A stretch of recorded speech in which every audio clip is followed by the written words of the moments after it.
Failure and Success, a Love Story by Richard Fenton and Andrea Waltz, authors of Go for No.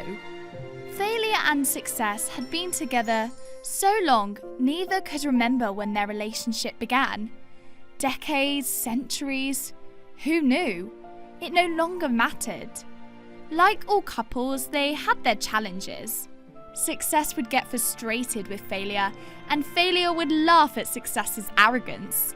But they would always let it go and make up. Until one day, when failure screwed up big time. Not a common variety mistake. This was costly, embarrassing, unforgivable. Success couldn't take it anymore. It was the final straw. Their relationship simply wasn't working. Success felt it was being held back, and it was failure's fault. "I hate you, failure," Success declared. "You always ruin everything." Then Success did something it had never done before. Success demanded that failure go away.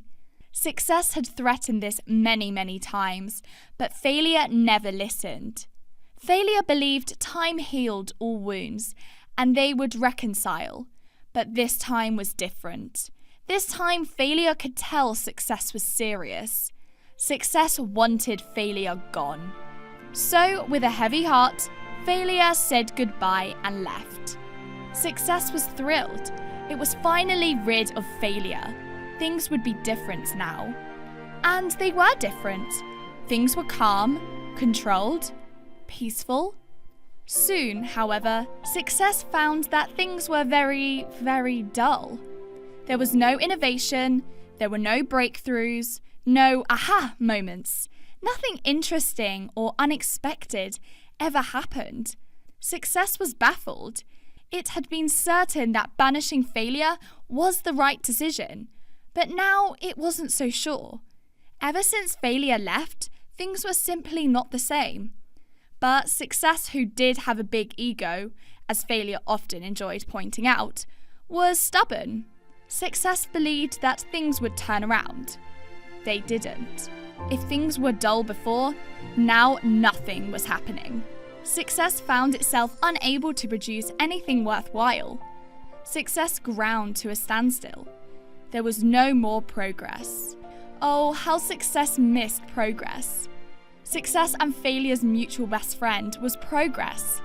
Once upon a time, Success, failure, and progress used to hang out together. They were like the Three Musketeers. But ever since Success had banished failure, progress was nowhere to be found. Success tried to figure out where progress had gone off to, but to no avail. Then Success had a thought. What if progress had left with failure? Finally, Success knew what it had to do. It had to find failure and beg it to come back. But where had failure gone? Success had no idea. All Success could do was go out and search. With no time to lose, Success set out on the journey to find failure that very afternoon, just as darkness was falling. Success travelled for miles and miles, and finally, in a state of total exhaustion, was forced to stop for the night in a dark and scary forest. Failure had mentioned the existence of the forest in the past, but Success never gave it much thought.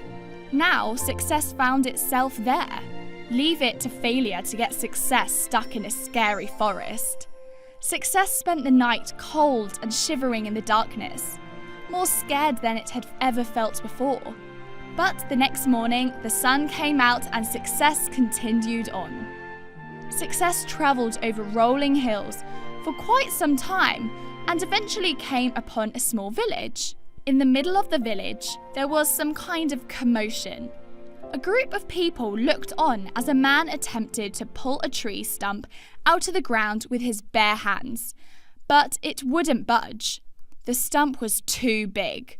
The rest of the villagers stood around laughing, watching the man's failure. Success knew failure had to be close by. Success scanned the horizon and lo and behold, Success spotted failure standing among the villagers. Failure saw Success too, but said nothing. If there was a conversation to be had, Success would have to make the first move.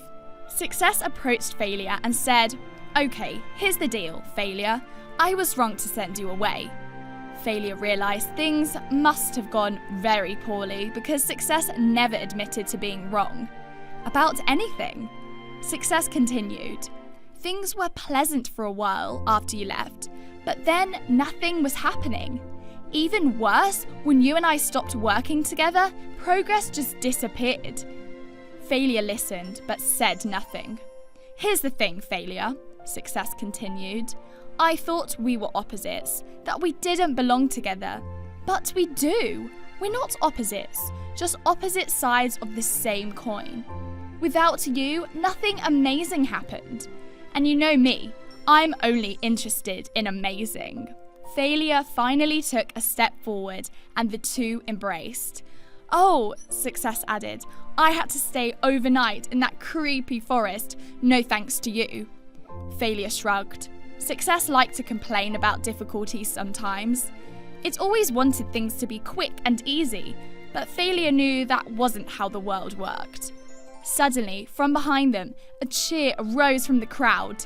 Success and Failure turned and saw the man who had been struggling to remove the tree stump had tied a rope around it and pulled it out of the ground with the help of a horse. "I knew he'd be successful eventually, if he just stayed at it," Failure said with a sly smile. Success took Failure's hand and said, "Come on, let's go home and get back to work." Failure and Success made their way home and found Progress waiting for them.